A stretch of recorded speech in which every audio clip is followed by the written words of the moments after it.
আসসালামু আলাইকুম everyone, welcome back to another new vlog. সবাই কেমন আছেন? আশা করি অনেক ভালো আছেন। আলহামদুলিল্লাহ, আমরাও আল্লাহর রহমতে অনেক ভালো আছি। সো এখানে আমি একটা উইকলি প্ল্যানার হিসেবে জাস্ট আমি যে কাজগুলো করব থ্রু আউট দ্য উইক, ওই সব কাজগুলো আমি জাস্ট নোট ডাউন করে রাখতেছি। আমার মনে হয় যে কাজ তো অনেক কাজের কি কোনো আর শেষ থাকে? বাট কাজগুলা যদি নোট ডাউন করে এভাবে রাখি এবং ওটা যদি আমার চোখের সামনে থাকে, তাহলে ওইটাকে আমার নক আউট করতে ইজি হয় এবং কাজগুলা ইজিলি করাও যায়। সিরিয়ালি বলেন, যখন যেই দিনে আপনার সময় হয় আর কি। তো এটা আমার কিচেনের ডোরেই থাকে। আর এখানে আগের দিন থার্সডে নাইট ছিল, ভাই ভাবি এসেছিলেন, তো আমরা আড্ডা দিচ্ছিলাম, লুডো খেলছিলাম এবং সকালে যে আমি একটু টুকটাক বাজার করে নিয়ে এসেছি যেহেতু রান্না করা লাগবে। সো শাক খেতে অনেক মন চেয়েছিল। ফ্রেশ শাক পাওয়া আসলে অনেক টাফ, অনেক সময় মানে সব সময় পাওয়া যায় না। সো এখানে মেথি শাক পেয়েছিলাম, ওইগুলো নিয়ে এসেছিলাম। কিছু আঙ্গুর নিয়ে এসেছিলাম। আর এখানে নান্দোসের কয়েকটা সস ছিল, পেরি পেরি ওইটা আমার খুবই পছন্দের, ওয়ান অফ মাই কী বলবো গো টু সস ওইটা। সো ওইটা নিয়ে এসেছি। আর এখানে শাক টাকগুলা আমি ভালো করে ধুইয়ে তারপর এটাকে পানি ঝরিয়ে কেটে নিব। আসলে অনেক ধরনের অনেক কিছুই করা হয়, কিন্তু প্রবলেম হচ্ছে যে সবসময় আপনার ক্যামেরা অন করা হয় না।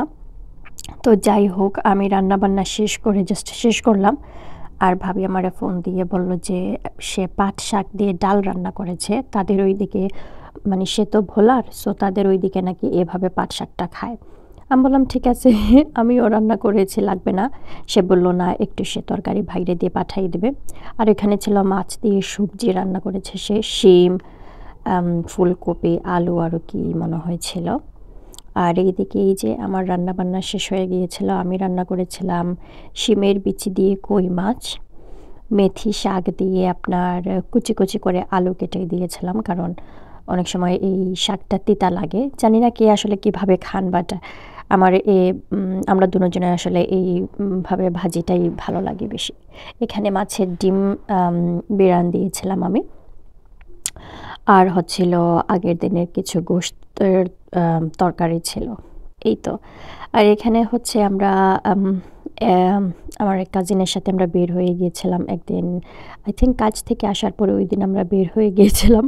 মজার ব্যাপার হলো যে গাড়িতে উঠে আমরা একজন আরেকজনকে জিজ্ঞেস করতেছি যে কোথায় যাব, কারণ এত সুন্দর বিকাল ছিল।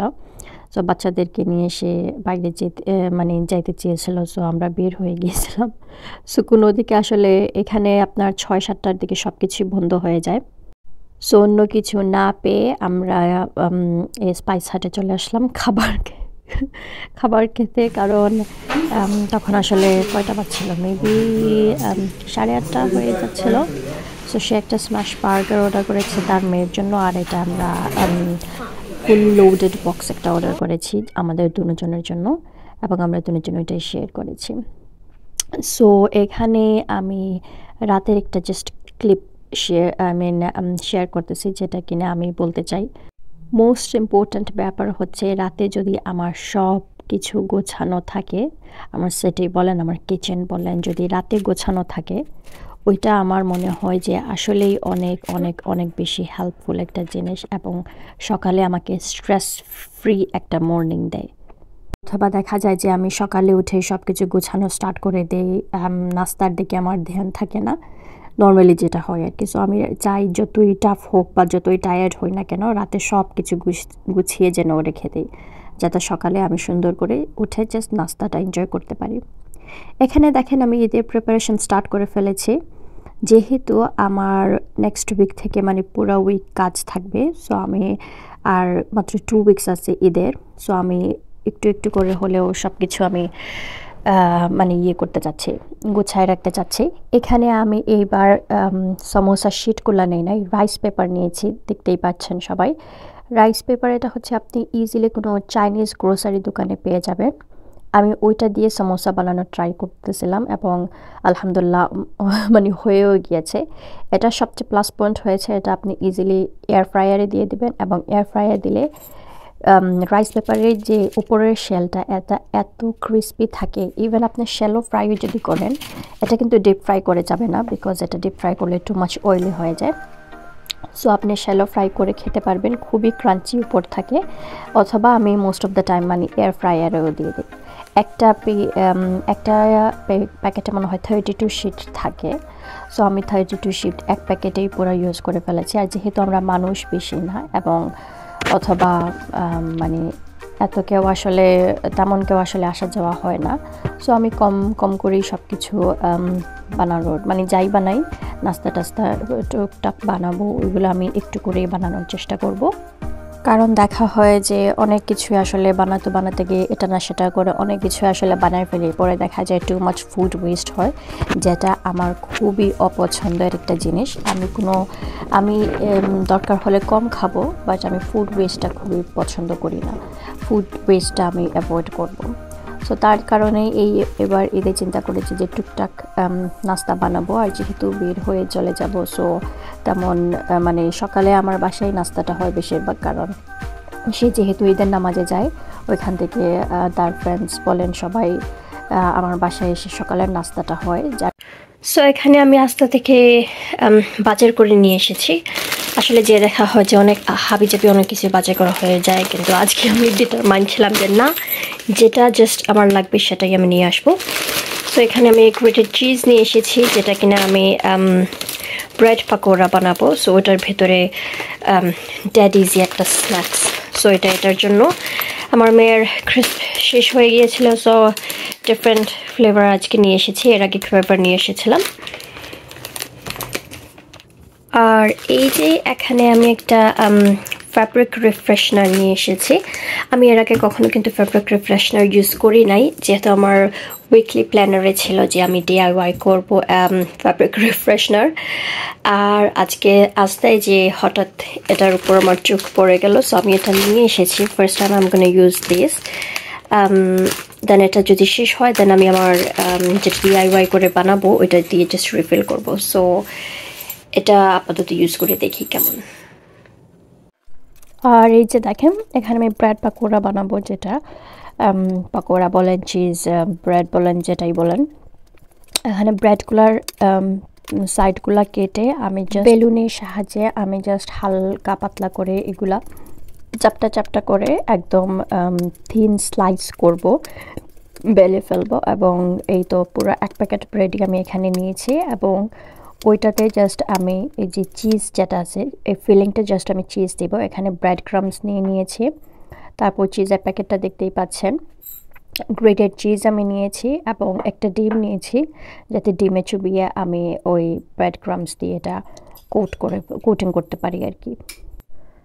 আর প্রথমে আসলে আমি এখানে একটা ব্রেড পুরে নিয়েছিলাম, একটা স্লাইস পুরে নিয়েছিলাম। সো এটাকে আমি যখন কী বলবো, বাই দ্য ওয়ে, এখানে কিন্তু একটু পানির সাহায্যে আপনাকে সাইডগুলোকে একটু হালকা করে ড্যাব ড্যাব করে পানি দিতে হবে, যাতে নরম হয় এবং এটা আপনি ইজিলি যাতে লাগাই দিতে পারেন। এই দেখেন এভাবে আমি যেভাবে করছি। সো এটা ইজিলি, যেহেতু ব্রেড এবং পানি নিলে নরম হয়ে যায়, এটা কিন্তু ইজিলি আপনার লেগে যায়। আর তারপর আমি যখন ডিমে চোবাবো এবং ব্রেড ক্রামসে কোটিং থাকবে, সো এটা আরও ভালোই বাইন্ডিং হয়। এখানে আমি ফার্স্ট ডেটটা খুব বড় হয়ে গিয়েছিল, আমি এত বড় পছন্দ করি না এই সাইজ। সো আমি এখানে সব ব্রেডগুলোকে হাফ করে ফেলবো, এবং এই তো স্কোয়ারের মতো সাইজ করে ফেলবো, কারণ এটা আপনার ভাজার পরে কিন্তু ফুলে ওঠে ব্রেডগুলা, তারপর কিন্তু আরেকটু বড় দেখায়। সো ও প্রথমটা কিন্তু অনেক বড় হয়ে যাবে, ওটা আমার পছন্দ না। স্ন্যাক্সের জন্য আমার ছোটোখাটো কিউট জিনিসগুলো ভালো লাগে বেশিরভাগই। সো আমি এখানে এইরকম করে বাকিগুলো আমি আসলে করে ফেলবো। ঈদের আগে কিন্তু অনেক ধরনের ঝামেলা থাকে, সত্যি কথা বলতে কি মনে হয় যে মানে টাইমে পাওয়া যায় না। যদিও আমরা মানুষ মাত্র দুজন, তারপরে এটা সেটা করে অনেক কিছুই বের হয়ে যায় এবং অনেক কাজও থাকে। প্লাস এবার হচ্ছে আমার বললাম না যে আমার এই উইক থেকে পুরা টানা কাজ দিয়েছে। সো আমার পুরা 5 days আমি পুরাই প্যাক থাকবো। আর কাজে গেলে যেটা হয় যে আসলে অন্য কোনো ধরনেরই কোনো কাজ করার মন মানসিকতা থাকে না, এত টায়ার্ড হয়ে যায় বডি কাজ থেকে আসার পরে। তখন মনে হয় কোনো রকম যেন খেয়ে ঘুমায় পড়ে বা বেডে চলে যাই, এইভাবে অবস্থা হয়ে যায়। যার কারণে আমি আগে থেকে একটু একটু করে গোছানোর চেষ্টা করছি এবং বেশি কিছু বানাবো না, যদি মানে সব কিছুর কোয়ান্টিটিটা একদম কম রাখবো আর কি। নাস্তা মানে ৩-৪টা নাস্তা হয়েই যে যদি যায় তারপরও তো আহামরি কোনো কিছুই না। এসব হচ্ছে ডেড ইজি, এইটা স্পেশালি আমি বলবো যে ডেড ইজি একটা স্ন্যাক্স। ছোট থেকে বড় সবাই চিজ কিন্তু পছন্দ করে এবং খায়ও। সো এটার ফিলিংটা জাস্ট আমি চিজই রেখেছি এবং এটা মানে গরম গরম খেতে আসলেই খুবই ভালো লাগে। আর লাস্ট ঈদে আমরা ছিলাম না, রোজার ঈদে। সো এবার ইনশাল্লাহ যেহেতু আছি, আর আমি আসলে মেহেদি ডিজাইন করি, আমার কিন্তু আলাদা মেহেদির পেজও আছে। যদি কেউ মেহেদি সম্পর্কে কিছু জানতে চান তাহলে ওইটা আমি আমার আপনাদেরকে লিঙ্ক শেয়ার করে নেব আমার ইনস্টাগ্রাম পেজের।